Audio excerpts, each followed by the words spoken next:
Welcome to this week's episode of Pondering Play and Therapy with me, Philippa, and this week my super special guest is Steph Hunter. She has had a huge, long career as a social worker and working therapeutically, primarily with cared for children. She's a published author and she's also presents both nationally and internationally. And you've had a massively interesting career, Steph. So welcome and thank you for coming on to Pondering Play. Oh, thank you. I was delighted to be invited, especially when I listened to your other podcasts. I love the one with Dr. Karen Treisman, so I feel in such good company. How lucky am I? Oh, that's fantastic. So you've had this long career. Primarily your kind of base profession is social work, but you've Mm. done lots since qualifying as a social worker. What are Oh, you doing at the moment? Where are you now? well, I'm really privileged at the work I get to do. Now I'm planning my keynote 'cause I'm presenting in Canada in 4 weeks, which feels really global. That's with the relational network. And I'm very lucky I've presented with them in Dublin a few times. So we'll feel very fortunate. What else? So tell us a little bit about the relational network. What's that? If people don't know, Oh, what does that mean? What are you going to keynote speak about? thank you. Well, my title is Humanizing Services. And it's not that I think services are inhumane, but I think in the main, as a social worker, as a therapist, any of that work, we work with people who have been dehumanized. If we're really honest, some of the things they've experienced, whether it's domestic abuse, trauma, harms, I think, and then we really do have to humanize things for them. So that's the title. The network's the CYC network, which is international, and they have a journal, and So globally they what's have. CYC stand for? Oh, do you know how I'm scared that some of the questions are because aren't we acronym heavy? Mm. Promised myself I won't. Children and Youth Care Network, I believe, and it encompasses practitioners, many of whom work internationally with children in care, which is a passion. And I guess the global part in Canada, America, South Africa, you and I might think of social work and different roles, but the CYC covers a variety. I hope that answers it. But it's a lovely network to be part of. John Digny's a great link if anybody was listening and wanted to look up more. He's in Ireland and his Dublin event, which, do you know, I pondered with your lovely name of your podcast, Pondering. It's the first year in a few years I haven't applied to present in Dublin. And I nearly want to email John and say, can I do it late? Because it's the most wonderful conference every November. And then the global part is the Canada is part of it, which feels an exciting step. I've presented internationally a number of times, but never quite as far as Canada. So planes, trains, automobiles, a boat round Niagara, and because my children usually come, and I think we are zip wiring round Montreal. Oh, wow. That Might as sounds well amazing. make the most of it. So I probably started on something exciting in relation to career. So it is a real privilege to present and share knowledge. What else do I treasure? Every Friday for over a year, I've provided clinical supervision for Parkwood, who are a national children's care company, children's homes. That's a real privilege every Friday, and I deliver training for them. And we've developed a practice model to help embed the Yeah. principles of therapeutic care. What else? Oh, I was with a lovely group in their leadership team, Nova Vita, another children's home group. I was with them recently. I was at Vita Nova. See, I told you maybe it's an age thing. So I best stop saying names, hadn't I? And then I've been doing a little bit of work in inpatient services for children, where inevitably there's a lot of trauma, as well as acute presentations. Oh, what else? Oh, Mark Finnis. I haven't got that name wrong. Love working with Mark, and I have for a few years as an associate for Restorative Practice. Okay. And I've worked as an associate for a number of people, companies over the years, and he is probably my favourite. He's He's a great person to work for, and I think it's a privilege to be alongside how he's been part of many councils, really thinking how they embed really meaningful relationships with the people they work with. So they're probably, the joy of, we were really kind and talked about a long career. The joy is every year there probably is something else that's interesting and meaningful. And I can look back and think, oh, that was wonderful. Last year's highlight was probably work with the children's homes in Malta. Okay. And that's Alexia Baldacchino leads the social work input in the children's homes. And that was wonderful. And I keep in touch with what they're doing therapeutically. And what a privilege to learn from another country. There's a duality, isn't it? Yes. I Yeah. hope I offer something, but I learn from them. Oh, wow. Such a privilege. I've got so many questions that have come out from that. So the first one is really about dehumanization. Mm. So is that often as professionals, and I try really hard not to, but I can slip back into it, we'll say my caseload or I've got a new I know, case.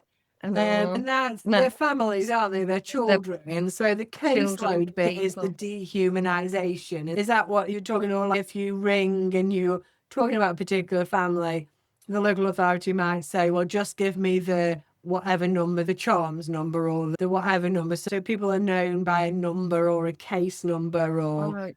Philippa, you captured it beautifully. And then if you think about the principles of recovery from trauma, and one of them being don't re-traumatize, respond, but don't re-traumatize. We think about it and children come into care, and the systems we've created to reduce inequalities, quite rightly, can be re-traumatizing very early. You have a medical, and for children who've been harmed, that's not easy potentially. And it was so lovely, a recent leadership conference I presented at. There was such a resonance in the audience because they said, do you know, it makes such sense. That's why we know to support in depth with it was the residential team was saying it makes sense to how they are around the medicals, the young people. So I guess in that layered way, some of the workforce in children's homes may not have had access to significant training. They might just have that heart and that values. And then you talk about the inequalities the health assessment's trying to reduce, but equally what that must feel like, that process of a medical for a child who's potentially been physically and sexually abused. And I think we forget because they become so everyday and we understand the evidence base that the health outcomes for children care have been poor for decades since pivotal studies in the late 80s. We think we're closing a gap, but we forget how's that feel to a little child? Yeah. We forget in everyday practice. When children come into inpatient care and they might be sectioned in the middle of the night and they don't even have any spare clothes or toothbrush. And their social worker, with the dispersal of children in care, might be miles away to bring items which are needed for dignity and humanity. And And sometimes an it's, inpatient, they're not even allowed them, are they? I've worked in an inpatient unit because the risk might be assessed that actually they can't have a toothbrush or because what are they going to do with it? And it's all mm, those things. I remember working with a young man actually during COVID, and he needed to move placement. And I remember him saying to me, it needs to have lots of cupboards where he was going. My bedroom needs to have lots of cupboards. And I was like, okay, well, I can make sure you've got lots of cupboards. I'm just wondering what it is about cupboards that are important for you. And what he had remembered was is moving time and time again from refuge to refuge or mm, from home to home, and the next place not having enough space for it. So if he was moving into a refuge, it was like, I've had to leave all my belongings because we couldn't take anything with us because we didn't have anywhere to put my train or my whatever it was, and then moved again. And so the cupboard space became really important because that meant he could take everything he owned with him and everything he'd accumulated.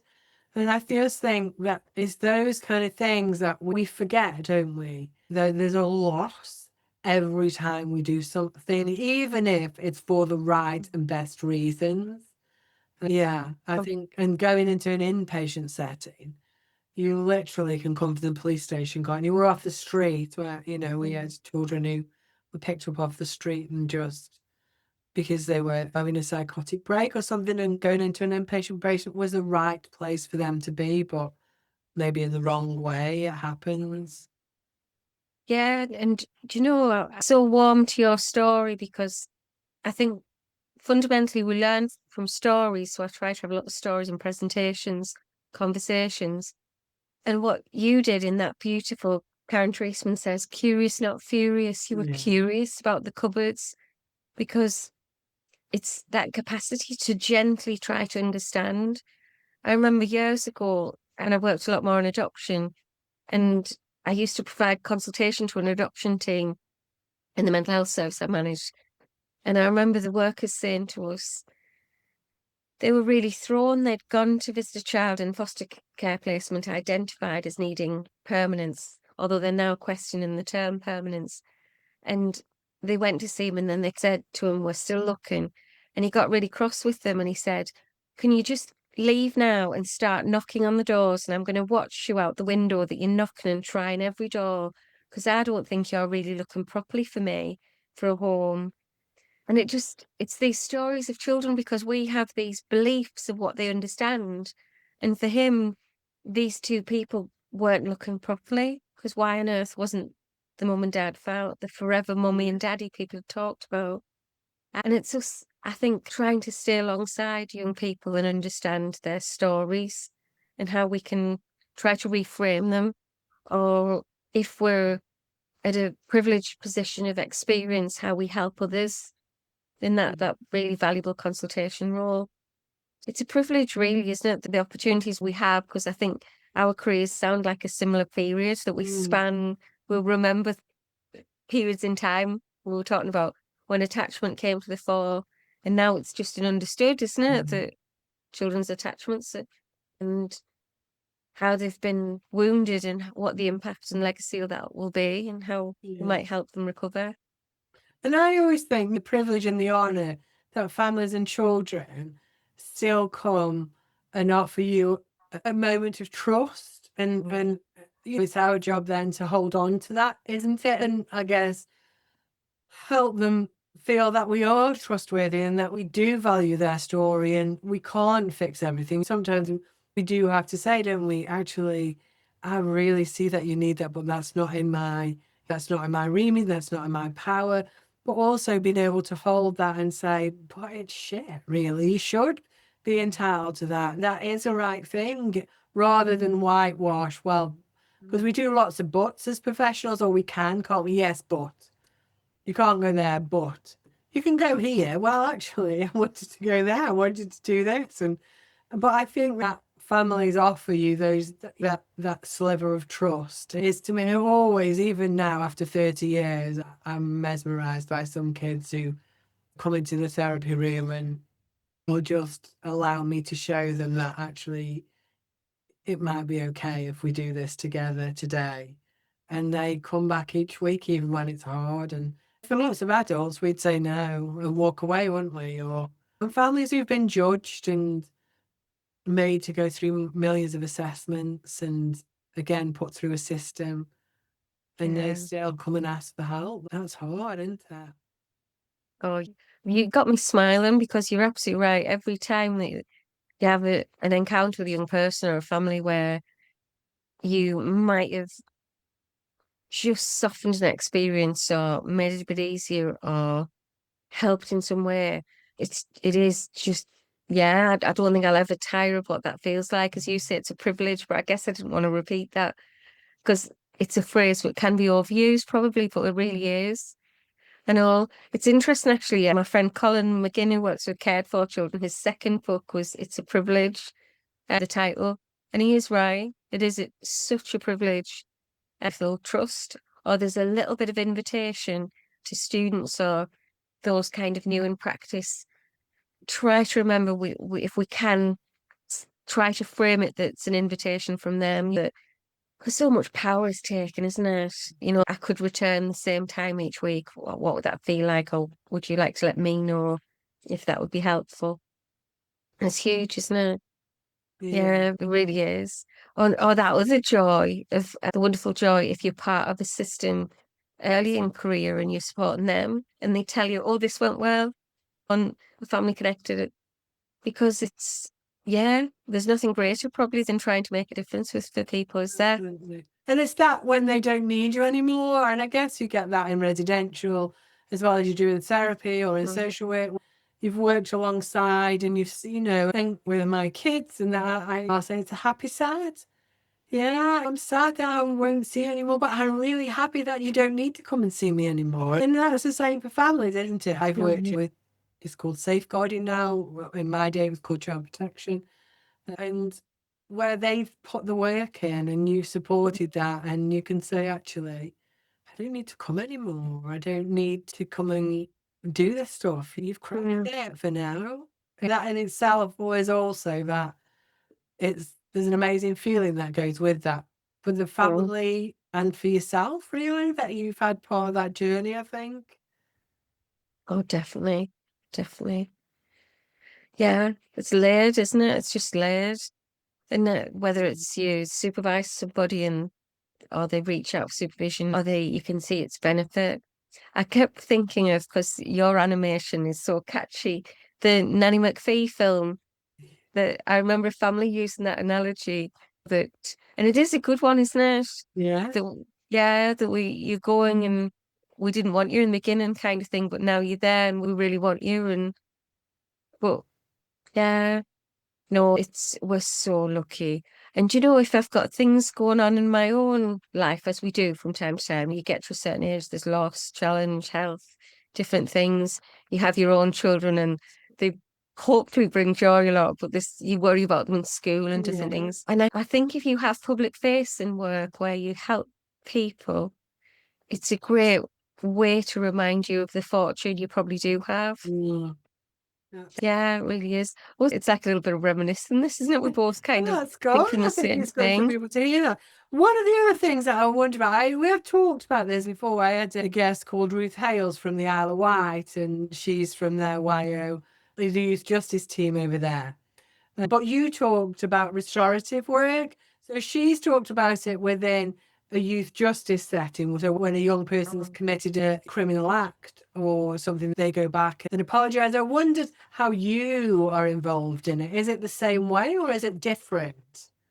Do you know, there's nearly always in the audience, Mark has contracts with, I think, possibly a third of the councils have practice models helpful to have a framework for your practice, and everybody in the council understands that. So, for example, some councils have signs of safety, some have trauma responsive.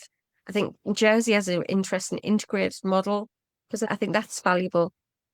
So Mark delivers the restorative practice. So there's a 2-day training course and then follow-ups to see if people have embedded it.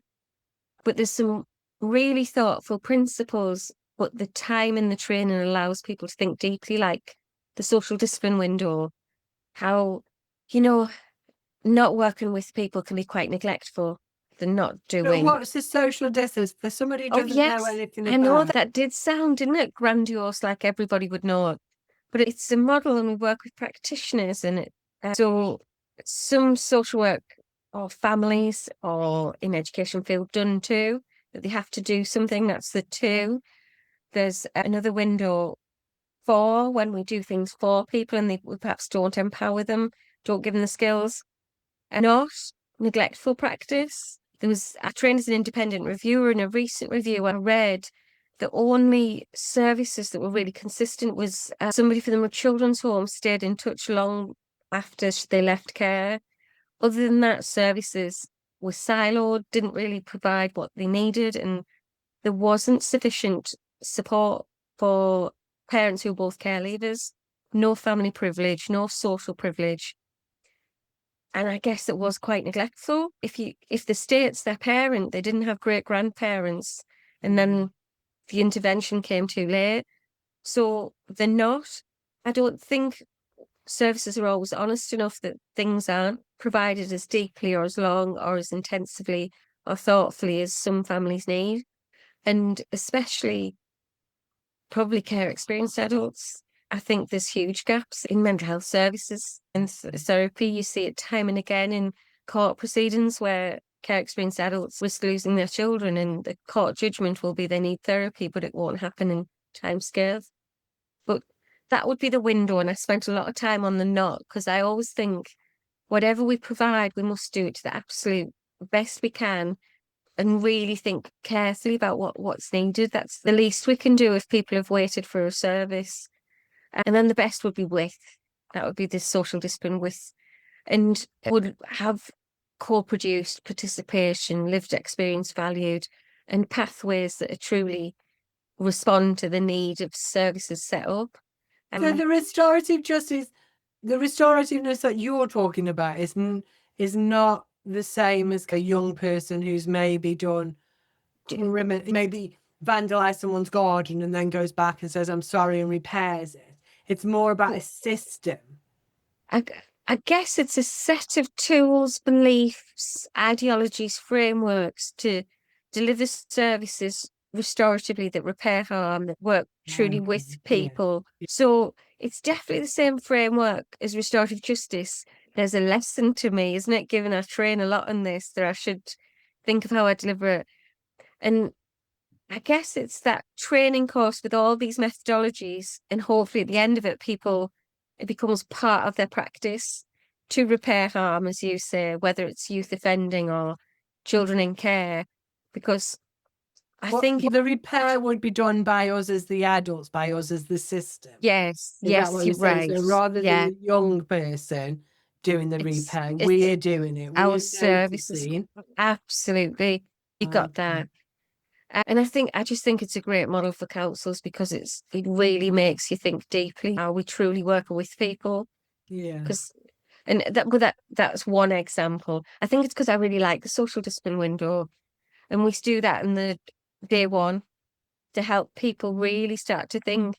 And there's been standouts with it. For example, it's always generally the courses are multidisciplinary, but you know how people end up in the table or part of the circle with their discipline, and then in group work they'll gravitate to their own discipline because it's familiar. And there were a group of midwives, and they wanted to use the time really thoughtfully to think about the mums who came to them after a child loss at birth, who often wanted, after a traumatic birth, home births or least intervention, yet their experience meant they had to have more. And then if you think the social discipline after trauma, that's done too. So they really, it was just so beautiful, the pathway they used the training to develop. And they thought of who could co-produce and what they could perhaps think about as a name for the pathway. So the women knew that there was a trauma responsive but restorative pathway. And that all came from an exercise. What committed women that they wanted to repair the harm for the mothers that were coming to them, that knew they wanted to have a better birth experience, but the how. So it's fabulous training, because you see people evolve and grow, and it that can would be my tremendous. question, really, is can you do that? Can you really do the with in these big organizations? I work in quite a small private psychological service, so we've got quite a lot of flexibility. There are obviously requirements that we have to fill, but actually working with families, there's quite a bit of flexibility, although limited. It's very limited given the funding. But I suppose it's big organizations with big systems, big processes. Is it truly able to do the with? Oh, what a brilliant question. And I think you're right, because the years of lecturing, I learned you need to have criticality, not criticize, but a critical thinking mind of looking, are we really managing the with? And I think if we're honest, some services it's tokenistic, and some are on a really meaningful journey. What I would say, when we check in with everyone at the end of the training, there's rarely anyone not enthused about trying to make ripples. Yeah. And beautiful ideas that for example, another one, because it was another area that really wanted to deeply embed their reunification practice, children going home to families. Yeah. And they said, with children in care, we have life appreciation days, lots of events. If they're going to a doctor's, we hold days so they can hear from everyone. We celebrate their lives. And then we have parents who come to contact centres week after week, bringing their own food, sometimes contributing to costs when they've got all sorts of trauma and worry and they're worried about public law outline. And they said, we don't do any celebration Yeah. when they go home. And they wanted to change that. So I think that space allowed, and then the opportunities and the practice and the freedom to have a council saying we want to work in this restorative relational way. I think you can see these ripples of beautiful practice in answer to the bigger, because I never like to be negative. I think you've got to carry some positivity. I think it can be harder and you need it to be leadership down. So Mark Yeah. often has the work with the leaders first. So they're allowing the freedom of movement Yeah. and voice. I think it also has to have that lived experience commitment for the ripples to really work, because they're the ones who know if they are really the voices. Who are they really improving a pathway after loss? Are they really celebrating your reunification, which is the best outcome you could have for children if it's safe? They're the ones who can tell us if we're getting it wrong or right. The Yeah. people who've lived and are still living, because it's a living experience, isn't it? After